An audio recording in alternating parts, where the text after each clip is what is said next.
अप्रैल 2026 में मदुरई जिला अदालत ने एक ऐसा फैसला सुनाया जिसकी गूंज पूरे भारत में सुनाई दी। 9 पुलिस अधिकारियों को फांसी की सजा सुनाई गई। न्यायाधीश ने इस सजा के साथ 1.4 करोड़ रुपए का जुर्माना भी लगाया।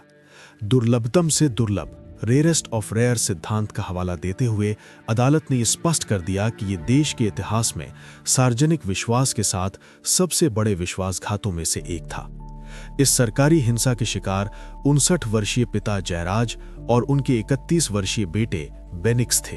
पुलिस के आधिकारिक बयान के अनुसार ये गिरफ्तारी कोविड-19 नियमों के उल्लंघन का एक साधारण मामला था। उन्होंने दावा किया कि जयराज और बेनिक्स ने शाम के कर्फ्यू के बाद भी अपनी मोबाइल एक्सेसरीज की दुकान कुछ मिनटों के लिए खुली रखी थी। एक मामूली कर्फ्यू उल्लंघन और मौत की सजा के बीच का फासला बहुत बड़ा है।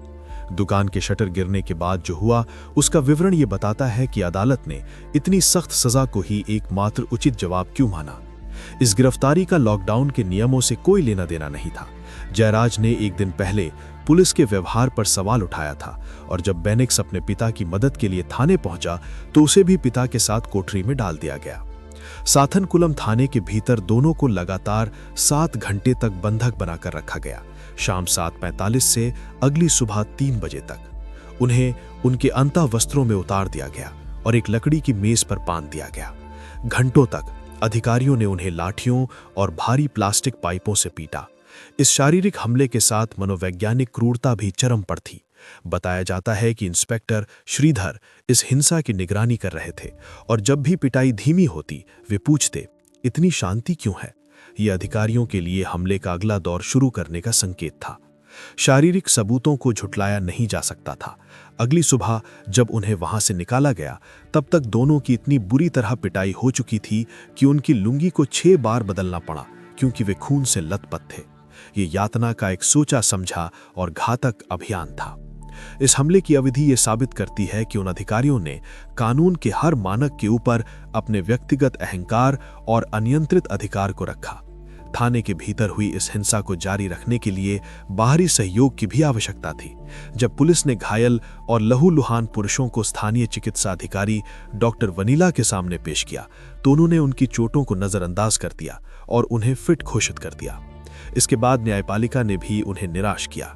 मजिस्ट्रेट डी सरवनन ने अपनी बालकनी से हाथ हिलाकर रिमांड का आदेश दे दिया और कैदियों की शारीरिक स्थिति का व्यक्तिगत रूप से निरीक्षण करने के अपने कानूनी कर्तव्य को अनदेखा कर दिया।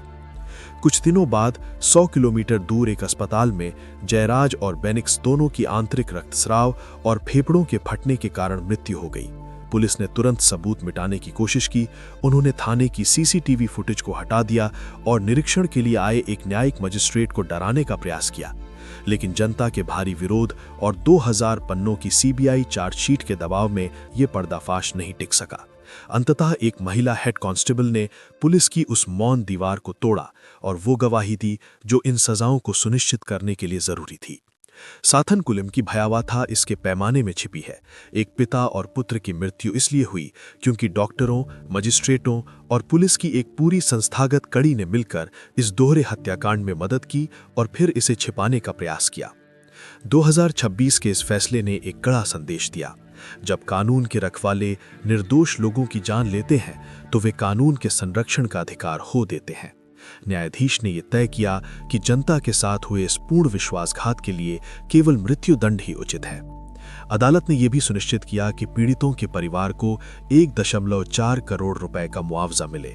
यदि अधिकारी भुगतान नहीं कर पाते हैं तो सरकार को उनकी पारिवारिक संपत्तियों को जब्त करने और बेचने का आदेश दिया गया है।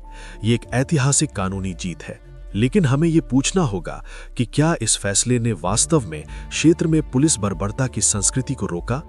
ये टाइमलाइन कड़वी सच्चाई दिखाती है। जैसे जैसे साथनकुलम मामला अदालतों में आगे बढ़ा, हत्याएं जारी रहीं।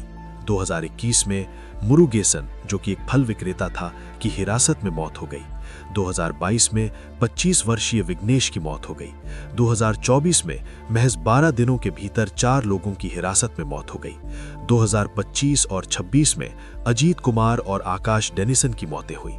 साथनकुलम का फैसला न्याय का एक मील का पत्थर है, लेकिन उसके बाद होने वाली मौतों की संख्या एक खौफनाक बात साबित करती है। व्यक्तिगत अधिकारियों के लिए गंभीर सजाएं हिंसा की संस्कृति को खत्म नहीं कर सकती। बिना गहरे और निवारक सुधारों के व्यवस्था इसी तरह के परिणाम देगी।